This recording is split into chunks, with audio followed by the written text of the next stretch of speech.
Hello!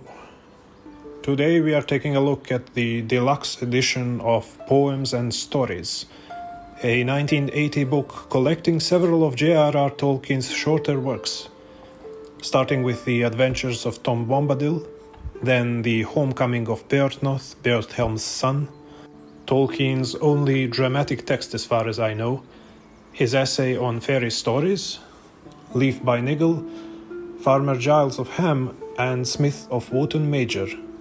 And that list of pieces is pretty similar to the currently available Tales from the Perilous Realm collection, with the Homecoming of Beorhtnoth being replaced by Roverandom there, and a different illustrator, of course.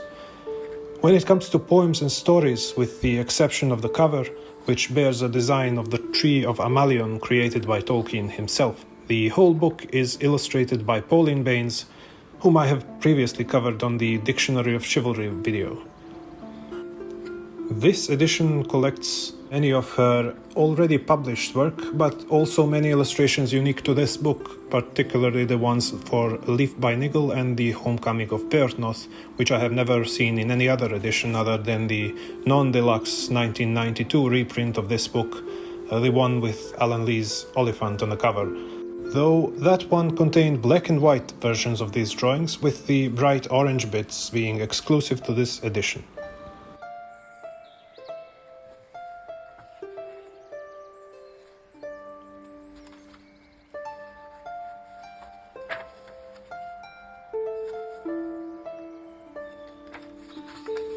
This edition has black buckram cloth covers gilt stamped in gold and green. Originally the book came with its own box, which I do not have here. The page edges have this interesting green speckled effect, and the paper used is quite heavy, making the book weigh more than its size would suggest.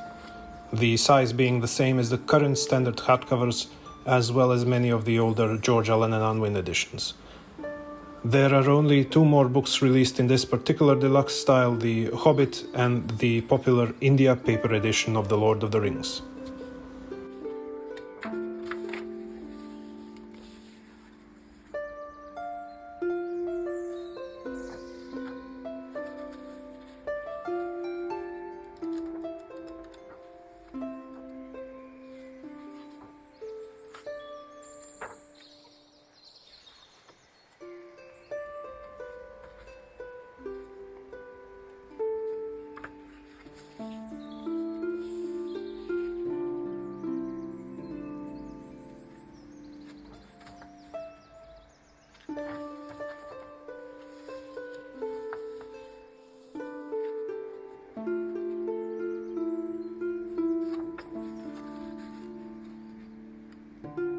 Each part is illustrated with the exception of the essay on fairy stories, but even there you will find the title page illustration at least.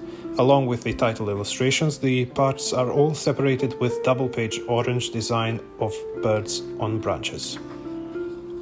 Speaking of the illustrations, most of them have been previously published in standalone editions. Even the orange color versions have been already included in one of them. The first edition of The Adventures of Tom Bombadil, though the rest of the standalone editions have mostly been black and white. Aside from the added splash of color, some of the illustrations have been edited, such as this one, depicting a dragon horde. Baynes initially told Tolkien that this was among her favorite pieces in The Adventures of Tom Bombadil. Only much later did she learn that her illustration for that particular poem had disappointed him. She had drawn a dragon facing away from the mouth of its cave, and a knight without either a shield or a helmet, which he had thought looked implausible. With this edition, she had a chance to redo a couple illustrations with similar criticisms, and she did exactly that. The style of the illustrations varies throughout the book and never feels out of place. In The Homecoming of Beorhtnoth, they give quite a somber and gloomy feeling, while in Farmer Giles the illustrations feel authentically medieval and whimsical. But the artistic sensibility of Baynes, along with the limited color palette, holds it all together into one beautiful, cohesive book.